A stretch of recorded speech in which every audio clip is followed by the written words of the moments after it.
Petrol prices high किए गए हैं। एक दो दिन पहले हम सुनते हैं कि जी आईएमएफ के साथ डील फाइनलाइज हो गई है, अब मामला बेहतरी की तरफ जाएंगे, जो मिफ्ता इस्माइल साहब वजीर खजाना कहते हैं। उसके बाद अगले दिन हम देखते हैं कि जी पेट्रोल प्राइस बढ़ जाते हैं, डीजल के प्राइसेस बढ़ जाते हैं। सर ये क्या हो रहा है? क्या कोऑर्डिनेशन का फुकदान है या आवाम को घुमाया जा रहा है? सर किया क्या जा रहा है इस वक्त? बिस्मिल्लाहिर्रहमानिर्रहीम। बहुत शुक्रिया किरण, आपने अपने प्रोग्राम में याद किया। देखें, सबसे पहले तो मैं आपसे गुजारिश ये करूँगा कि हम लोग जो है ना, जो आज असेंबली के अंदर बैठे हैं, वो बखूबी वाकिफ़ हैं कि आवाम को पिछले 4 साल के अंदर महंगाई से उनकी ज़िंदगी कितनी अजीरन हो गई हुई थी।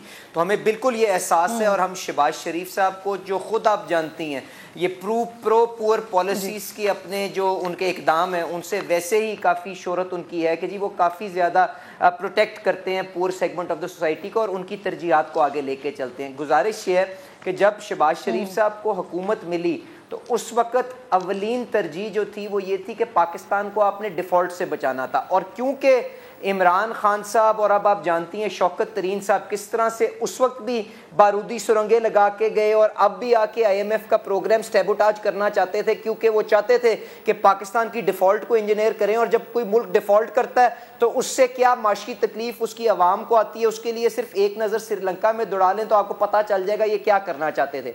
तो बात मैं आपसे ये कर रहा था कि जब आपने आईएमएफ प्रोग्राम को ऑन ट्रैक करना था तो आपने, क्योंकि इमरान खान साहब ने पिछले 2-3 दफ़ा जो उनसे मुआहदे किए थे उनकी उन्होंने पासदारी नहीं की, उनको फ्लाउट किया, तो एक नया अग्रीमेंट उनके साथ अग्री करना पड़ा। और उसके अंदर एक फिस्कल कंसोलिडेशन प्लान, जिसको आपको कहते हैं कि जी आपने अपने अखराजात और अपने रेवेन्यूज़ को किस तरह से मैनेज करना है, उसका एक पूरा प्रोग्राम उनको देना पड़ा। और उस प्रोग्राम के अंदर क्योंकि हमने पिछले 3-4 साल के अंदर अपनी मईशत की डायरेक्शन जो है वो इनडायरेक्ट टैक्सेशन, जिसका इन्हिसार ज़्यादा गरीब लोगों के ऊपर होता है, जो आप चीज़ों की कीमतों के ऊपर टैक्स को ऐड करके रिकवर करते हैं, क्योंकि आपने अपनी ओरिएंटेशन इनडायरेक्ट टैक्स से उठा के लोगों को टैक्स नेट में ला के डायरेक्ट टैक्सेशन के ऊपर ज़्यादा नहीं की। तो जो आपने उनको अपना प्रोग्राम प्रोवाइड किया था, जो रोड मैप प्रोवाइड किया था, उसके ऊपर पीडीएल, जिसको पेट्रोल के ऊपर आप टैक्स कहते हैं, उसके ऊपर वो लागू करना था। तो आज उसकी वजह से आपको थोड़ा सा बढ़ावा मसला ये है कि जो बिजनेस के माहिर लोग हैं ना,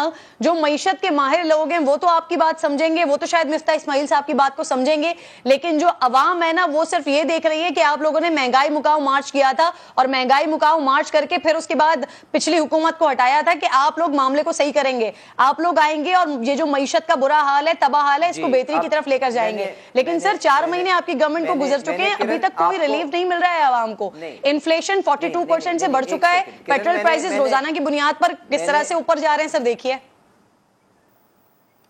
मैंने किरण आपसे गुजारिश की कि हमारे हाथ किस तरह से पिछले हुक्मरान बांध के गए और किस तरह से बारूदी सुरंगें लगाई, मैंने सिर्फ वो निशानदेही की। अब कि शहबाज शरीफ साहब इसको अटेंड करने के लिए क्या काविशें कर रहे हैं, क्या कोशिशें कर रहे हैं, मैं आपको बता देता हूं। देखें, गुजारिश ये, एक तो आपने अपने इब्तिदाइये में बता दिया कि जो आप the poorest of the poor है, जो 300 यूनिट इस्तेमाल करता है, उसको किस तरह से उन्होंने फ्यूल प्राइस एडजस्टमेंट से प्रोटेक्शन दी है। और ये पैसे माफ नहीं हुए, ये बोझ जो है हुकूमत अपने खजाने के ऊपर उसने ले लिया, क्योंकि वो जो महंगा ईंधन था उसके पैसे तो आपको पावर प्लांट्स को देने हैं, तो उन्होंने वो हुकूमत के ऊपर वो जिम्मेदारी ली है, और ये पैसा उनको अमीर रकबे के ऊपर टैक्स लगा के रिकवर करना पड़ेगा।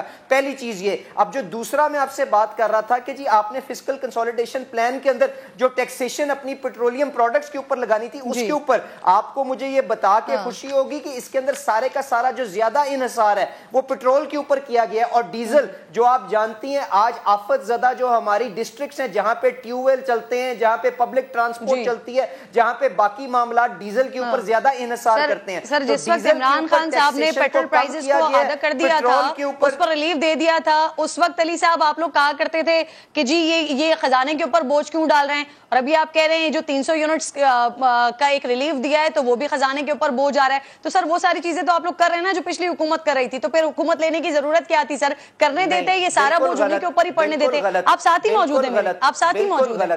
جب آپ نے پیٹرول کو سستا کیا تھا کرن، جب آپ نے پیٹرول کو سستا کیا تھا اس وقت آپ ایک لینڈ کروزر والے کو 10,000 کی سبسڈی دے رہے تھے اور موٹر سائیکل والے کو 500 روپے کی سبسڈی دے رہے تھے. آج جب آپ نے 300 روپے کے یونٹ کے اوپر اپنا جو FCA کا بوجھ حکومت نے اٹھایا ہے تو غریب آدمی کو پروٹیکشن دے رہی ہے اور امیر آدمی کو پورے کا پورا ایندھن کا بوجھ اس کے اوپر ڈالا جائے گا. تو مجھے بتائیں کیا یہ اچھی سبسڈی ہے کہ بری سبسڈی ہے؟ آپ خود فیصلہ کر لیں.